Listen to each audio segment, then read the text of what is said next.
So hello everyone, we are the Les Paul Lover pedal team and we're going to showcase our project. So the inspiration for our project was a man named Les Paul. He was a revolutionary American guitarist and an audio engineer and electrical engineer, and he is very famous for his numerous innovations in the guitar pedal effects category and his work with audio recording. More specifically, our project focused on a song called Lover, which was released in 1948 by Capitol Records. It was actually a re-recording of a song by Rogers and Hart that came out for a movie called Love Me Tonight.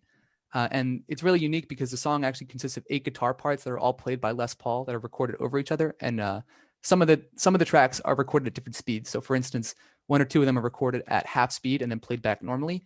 And this gives the effect of when you play back the whole song normally, it's really quick and really high frequency. And we tried to create a pedal that would be able to replicate this effect. And so here's a little clip of the song that has a little bit of the instances for it.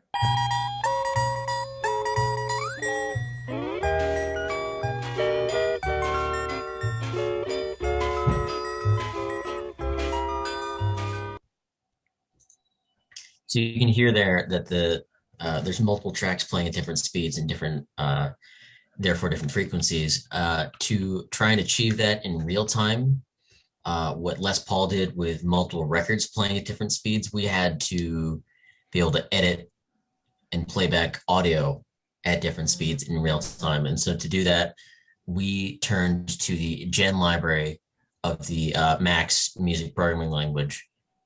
And we used Professor Manzo's testing rig patch to create a gen patch that would take input samples, alter their timing by a set delay factor so that each sample would, for example, on the shift down effect, as you turn the knob, the timing between each sample is increased.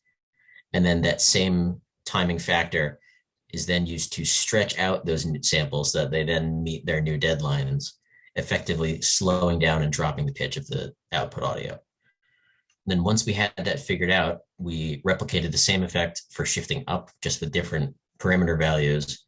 And then we also saw that with the number of knobs and switches we had on the board, we had extra room for more effects. So we went back to research more about Les Paul and included a flanger effect as well. So here's just a quick look at the testing rig designed by Professor Manzo.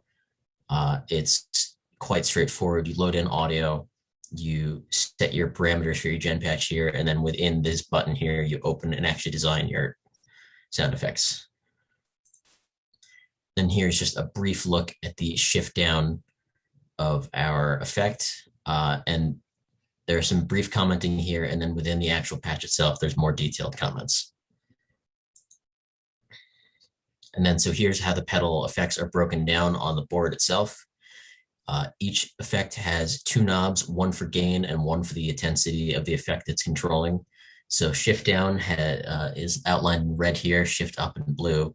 And then the flanger effect is only on the dry audio, only on what is otherwise the dry audio. And it's always on, and the flanger is just controlled by its intensity knob. And then shift down and up are controlled separately by foot toggles as well, so that users can set it at a distinct value and then toggle it on and off while playing.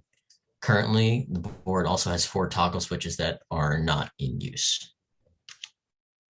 Once we determined our signal processing and the board layout, it was time to start building our electronics. So we were given this kit with all the components and a pre-labeled PCB board.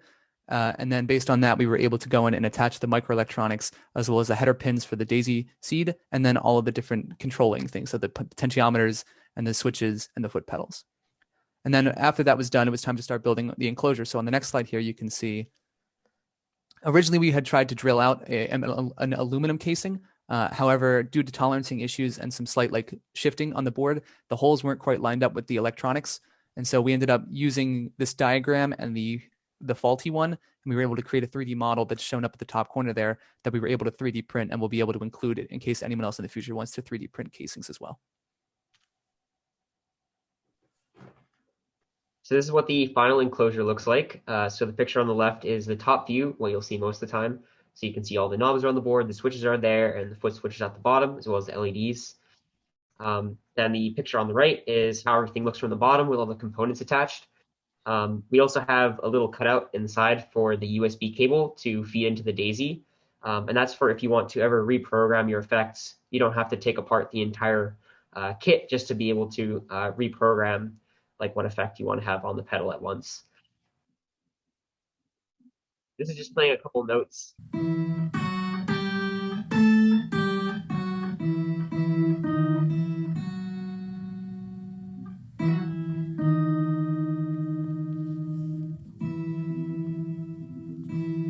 And then really quickly, I'll play the chords one. We played a couple of chords as well.